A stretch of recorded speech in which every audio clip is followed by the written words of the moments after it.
She collapsed in the kitchen. One moment she was humming a lullaby, that soft, trembling tune she used to sing to our daughter when the world felt safe. Stirring soup, barefoot, the scent of rosemary in the air. Then her body dropped like someone had cut her strings. No stumble, no warning, just the crack of bone against tile, sharp and final. That sound didn't echo. It ended things. Something inside me split open with it. By the time we reached the hospital, she was unconscious. Machines had taken over breathing for her, beating in her place. Wires coiled along her arms like vines, a tube down her throat, her chest rising and falling with that cold, artificial rhythm. The room was silent except for the hiss and click of life support. The doctor's words were gentle, too practiced to hold weight. But it was a nurse, a young woman, eyes full of something close. To fear who stopped me in the hall. Her voice trembled. "Please," she whispered. "Bring your daughter now?" I didn't ask. I didn't hesitate. I just moved. Emma was curled in a chair in the waiting area, fists tight in her lap. Her hands were like ice when I touched them. All the warmth of her childhood still back there in that kitchen, spilled across the floor with the soup and the silence. I held her close and led her into the ICU. What I saw in that room didn't just take my breath. It stole the air from the walls. Like grief made a vacuum, my wife lay still, pale as the sheets. The woman I loved for 15 years. The mother of my child.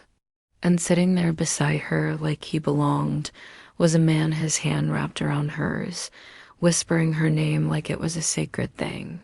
His voice soft, intimate, familiar. He looked up.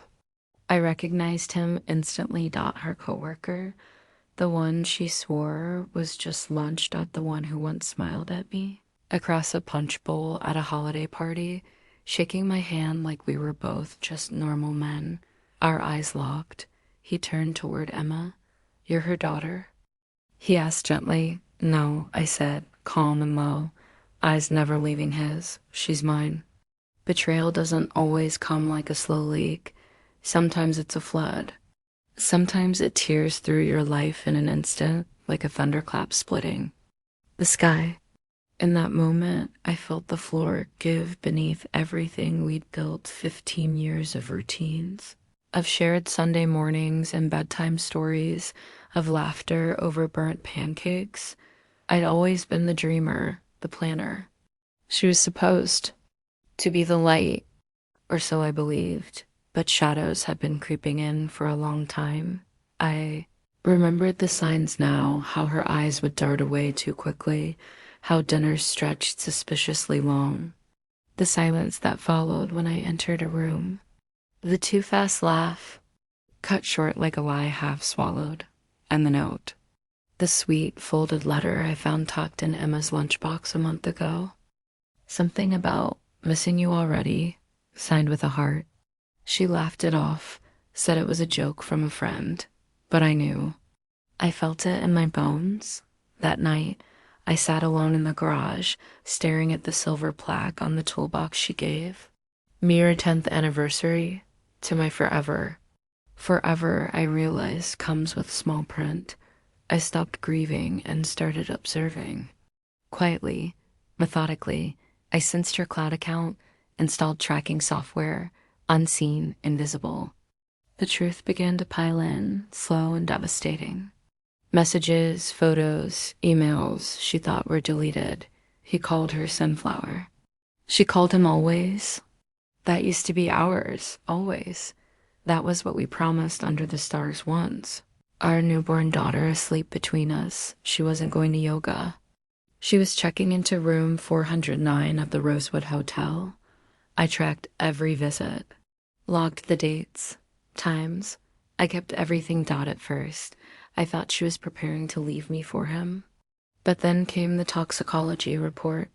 She hadn't fainted from stress. Her blood was full of something it shouldn't have been administered slowly, carefully, over time. She wasn't just cheating. She was being poisoned, not by me. That revelation gutted me. I dug into him.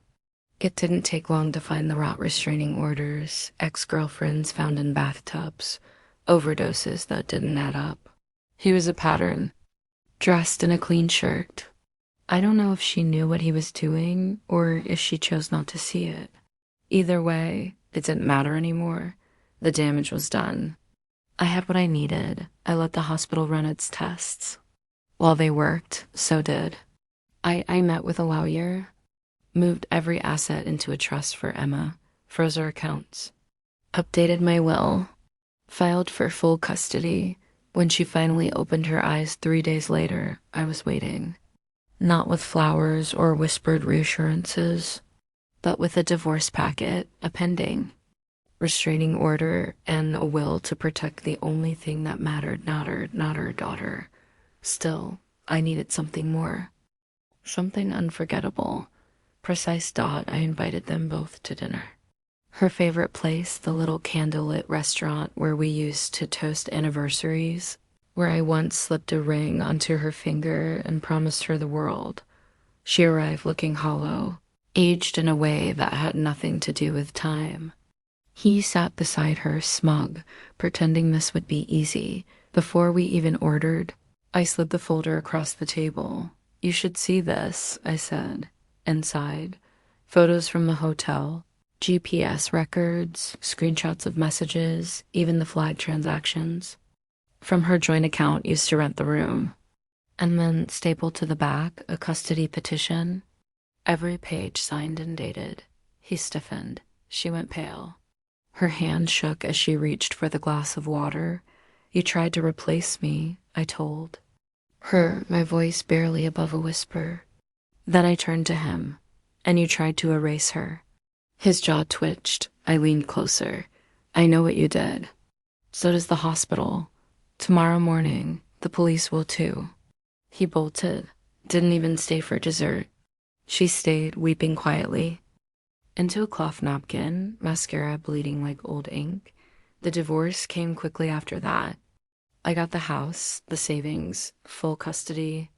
She got court debt and supervised visits on Sundays. He vanished like men like him always do when the light hits them right. Predators hate exposure, she writes now. Letters full of apologies. Of regrets. I don't read them. Emma doesn't ask for her anymore. She's healing, stronger than she knows. And me well, I've learned that love without truth is just theater. And in done clapping for actors, betrayal became my teacher.